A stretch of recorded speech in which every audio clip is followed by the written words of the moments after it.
എൻ്റെ അറിവോ സമ്മതമോ ഇല്ലാതെ പോലീസ് ഉദ്യോഗസ്ഥന്മാർ എൻ്റെ പേര് വെച്ചിട്ട് ഇപ്പം ഓടിക്കൊണ്ടിരിക്കുന്ന ഒരു സിനിമയില്ലേ, സിനിമ കാണാറുണ്ടോ?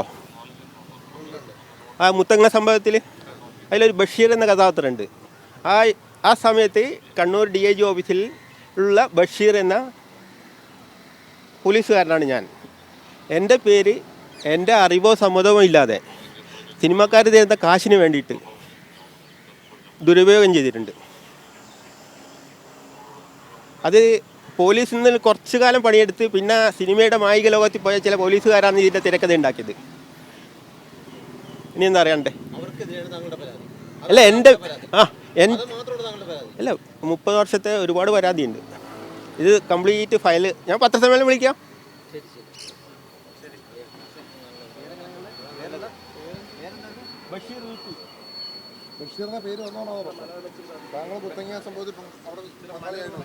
മുത്തങ്ങ ഇൻസിഡൻറ്റ് നടക്കുമ്പോൾ കണ്ണൂർ DIG ഓഫീസിലുള്ള പോലീസുകാരനാണ് ഞാൻ. എൻ്റെ പേര് ബഷീർ എന്നാണ്. ആ സിനിമയിലൊരു ബഷീർ എന്ന കഥാപാത്രം നിങ്ങൾ കണ്ടിട്ടുണ്ടോ? സിനിമ കാണാനല്ല, ഒന്നൊന്ന് കണ്ടു നോക്കാം കേട്ടോ. താങ്കളുടെ നിലവിലുള്ള പരാതി ബഷീർ എന്ന പേര് ഉപയോഗിച്ചതാണോ അതോ 30 വർഷം താങ്കൾ പീഡിപ്പിച്ചതാണോ? എന്താണ് താങ്കളുടെ പരാതി? എന്തിനാണ് താങ്കൾ DGP കാണാൻ വന്നത്?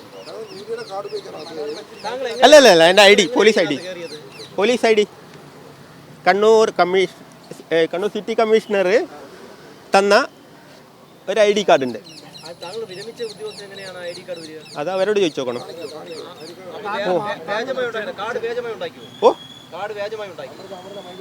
അല്ല ഞാൻ പറഞ്ഞില്ലേ 30 വർഷം പോലീസിലുണ്ടാവുമ്പോൾ വരും വരായികൾ എന്താണെന്ന് എനിക്ക് വ്യക്തമായിട്ട് അറിയാം.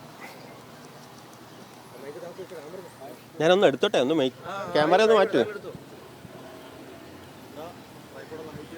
എൻ്റെ ID കാർഡ് അവർ വാങ്ങിച്ചു പോയിട്ടുണ്ട്. അതിരിക്കുന്ന ഒരു പെൻഷനേഴ്സിന്റെ ID കാർഡാണ് ഇരിക്കുന്നത്. പിന്നെ താങ്കളുടെ മീഡിയയുടെ ID കാർഡ് ഉണ്ടാക്കിയിട്ടുണ്ടല്ലേ വ്യാജമായിട്ട്? പിന്നെ താങ്കൾ ഏത് മീഡിയ? ഗൾഫിലുള്ളതാണ്. മീഡിയയുടെ ഓൺലൈൻ മീഡിയ. എന്തായിരുന്നു പരാതി? വർഷം കാക്കിയിട്ട് എന്നെ പീഡിപ്പിച്ച ആ ഒരു പരാതിയാണ്. എവിടെയാ ജോലി ചെയ്തിരുന്നത് നേരത്തെ? കണ്ണൂർ DIG ഓഫീസിൽ.